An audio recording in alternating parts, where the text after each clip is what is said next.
Well, what I was saying there about Athanasius is that, in fact, I think Betcher has a good point that could have been elaborated on.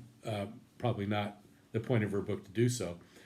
But Athanasius, while he was arguing both for the true human nature of Jesus and the true divine nature of Jesus, never figured out very well how to think of those in any kind of meaningful union, though he wanted to. So what you end up really with Athanasius is a separation of the divine and the human nature in Jesus, such that the human nature suffered, but not the divine. The divine nature performed miracles.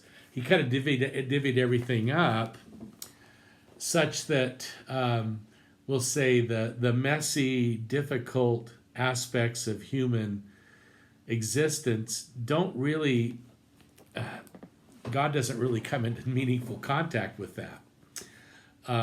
He wanted to do better than this, but it would be later theologians that would have to correct this kind of move by Athanasius, who neatly distinguished. So she's talking about kinds, and like, so the incarnation is supposed to be an overcoming of, we'll say, in the union of the divine and human, but Athanasius instead idealized the divine nature as really unable to be perturbed or to suffer or to enter into creaturely, the vulnerability of creaturely existence. Even though John chapter 1 says the Word, this divine Logos, became flesh.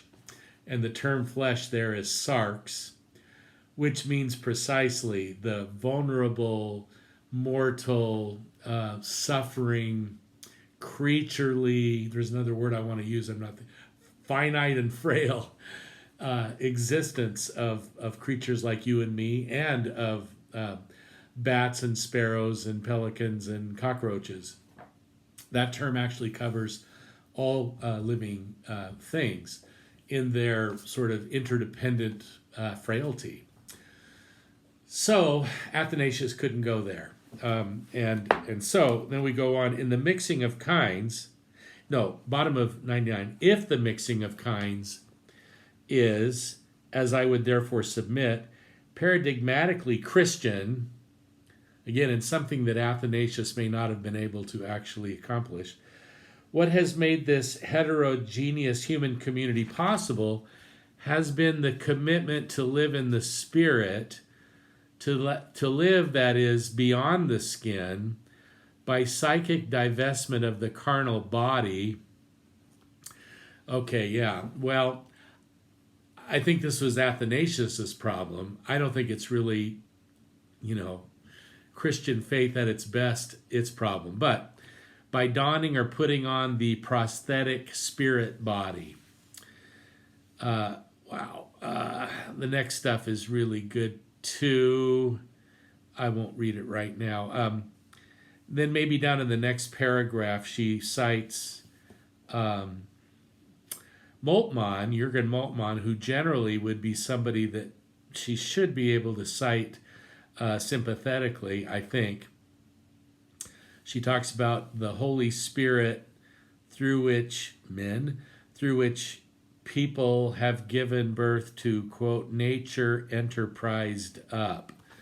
I don't think that's Moltmann. That can't be Moltmann. Anyway, but then she goes to Moltmann. Prior to the coming of the Spirit, writes Jürgen Moltmann, who just died not long ago, transitory time and the mortality of all the living was held to be the, quote, natural condition of created things.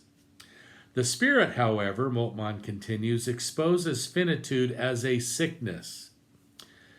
Yeah, if she's correct in her reading of Moltmann here, this is a problem.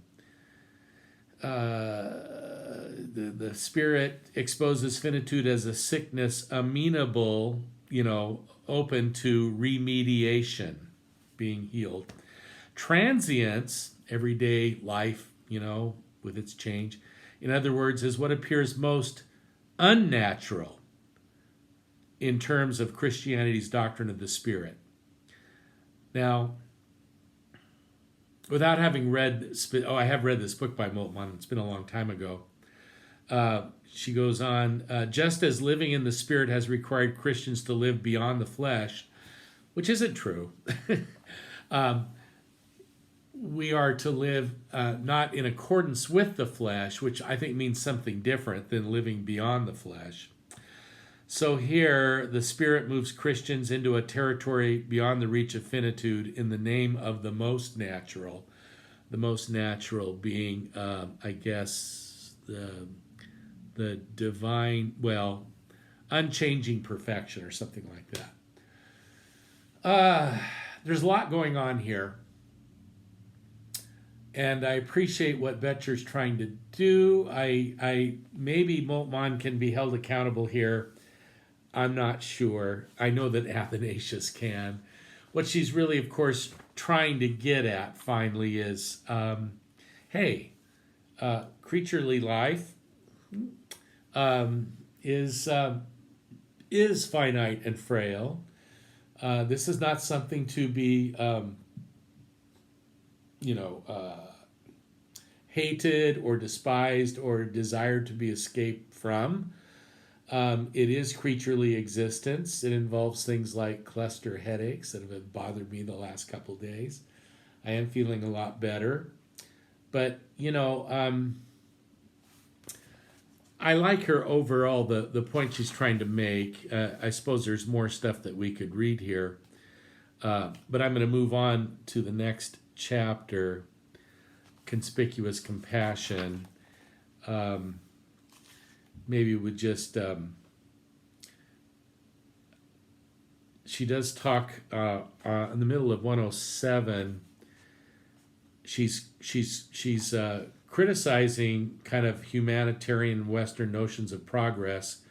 She mentions an author named Fanon. I can't remember his first name, but The Wretched of the Earth. And I've only known of this person, I don't know, not that long. But I think I'm going to say mid-20th century, maybe, black writer who, I have a book by him, not this one, that someday I'm going to read because it sounds like he really had some powerful things to say. I'm going to, let's see, maybe we have a quotation from him here. This is middle of 107 from Fanon. The native is, that would be this person that the colonial, the colonists are going to save and, that's the word I want to use here, civilize. The native is the corrosive element destroying all that comes near, the deforming element, disfiguring all that has to do with beauty or morality. So from the Western view of progress and, really white supremacy when you get right down to it. She goes on to write, fascism and its holocaust of the disabled, of gays, gypsies, and Jews in mid-20th century Europe, of course this is Nazism, evidenced the extreme of this always virulent logic turned upon bodies in the home region of Western humanism. Now, I wrote to the side, this is the opposite of the liberal impulse. I think I'm seeing her point a little better now. I'm not so sure if it's the opposite.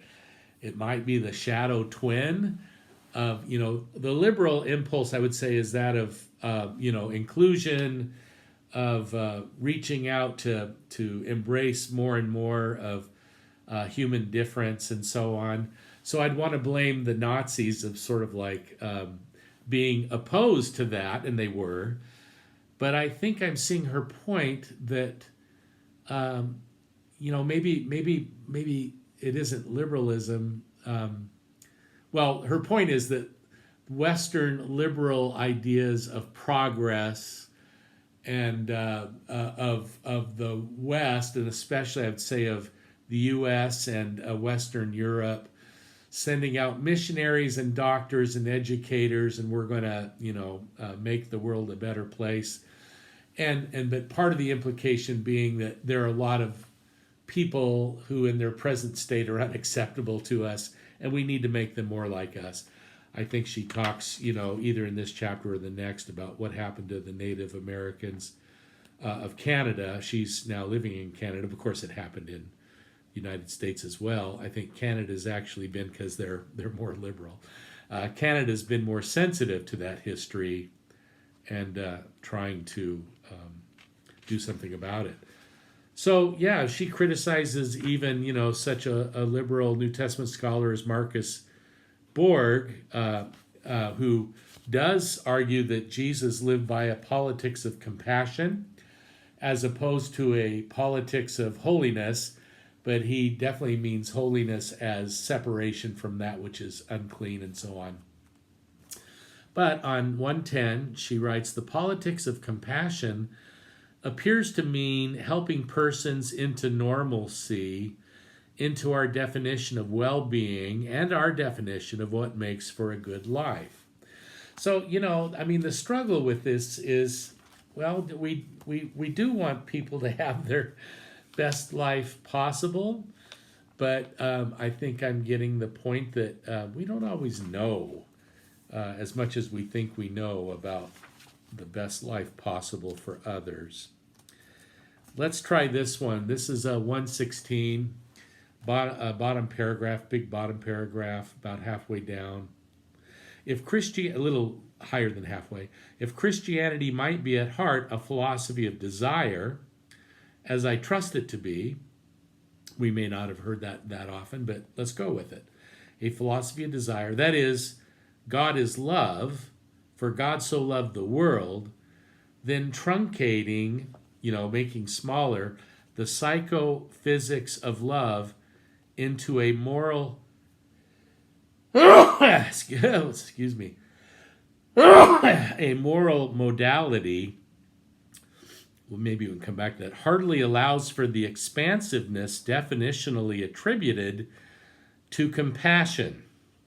Compassion that would reflect a desire to connect with a larger sense of being and purpose, rather than with the interests of the self having its own way. In this case, compassion would promise an exit from the jurisdictions of the marketplace, what's valuable in accordance with the market, what's desirable. Compassion that would allow us to breach our allegiance to privilege or status, to extend ourselves even into hostile affective zones, or to love our enemies. I'd say, I guess that's other words. It's, to put it simply, to love our enemy. Compassion that might be deemed as acting out of awareness, I like this, of life's basically communal ground, instead of remaining cathected, I think educated, directed to the optical illusion of consciousness, the ego self. Well, wow. So compassion not as lifting up this poor schmuck to be like me, but compassion as reaching out with true love and a desire to understand, and actively to love those who are unlike myself. There's a lot here, isn't there? I got to pause again.